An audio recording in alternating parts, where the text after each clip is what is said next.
नमस्कार दोस्तों, आज मैं आपको सुनाऊंगा अनाज का अपमान। एक बार की बात है, रामपुर गांव में सुधा नाम की एक लड़की रहती थी। वह देखने में बहुत सुंदर थी, लेकिन उसकी एक आदत खराब थी कि वह खाना खराब करती थी। वह ज्यादा खाना लेकर खाना फेंक देती थी। कुछ समय बाद उसकी शादी हो गई।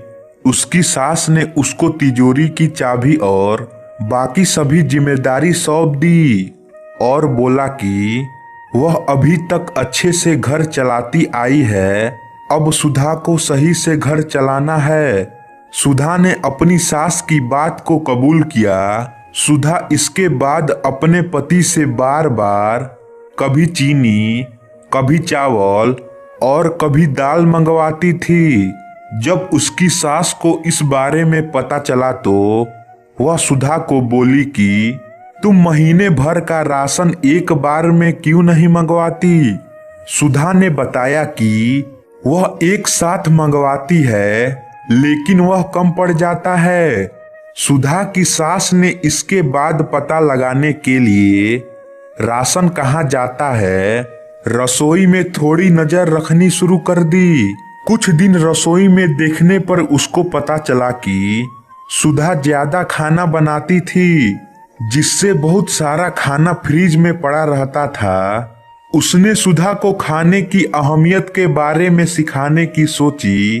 एक दिन उसने सुधा को बुलाकर कहा कि हमारे पहले वाली नौकरानी के बच्चे की तबीयत ठीक नहीं है, मुझे वहां जाना है, क्या तुम भी चलोगी। सुधा भी अपनी सास के साथ जाने के लिए तैयार हो गई। अपनी नौकरानी की बस्ती में जाकर सुधा की सास ने कहा कि मैं अभी रास्ता पूछ कर आती हूँ। इसके बाद सुधा वहीं खड़ी रही। सुधा ने एक घर के अंदर देखा तो एक छोटा बच्चा भूख के कारण रो रहा था। उसकी माँ ने अपने अनाज के सभी बर्तन देखे, लेकिन वो खाली थे। यह देखकर सुधा को रोना आ गया। कुछ देर बाद उसकी सास आई और उसको अपनी नौकरानी के घर ले गई। नौकरानी के घर जाने पर उसका लड़का बीमार लेटा हुआ था। जब सुधा की सास ने बीमारी का कारण पूछा तो नौकरानी ने कहा कि वह एक घर से बचा हुआ भोजन लेकर आई थी, लेकिन उसको नहीं पता था कि वह खाना खराब था, जिससे उसके बेटे की तबीयत खराब हो जाएगी। यह कहकर वह रोने लगी। कुछ देर के बाद सुधा और उसकी सास अपने घर आ गए। घर आने पर सुधा अपनी सास के गले लगकर रोने लगी। जब उसकी सास ने कारण पूछा तो सुधा ने बताया कि मैं खाने को कितना बर्बाद करती थी और किसी को खाने के लिए 2 वक्त की रोटी भी नहीं है।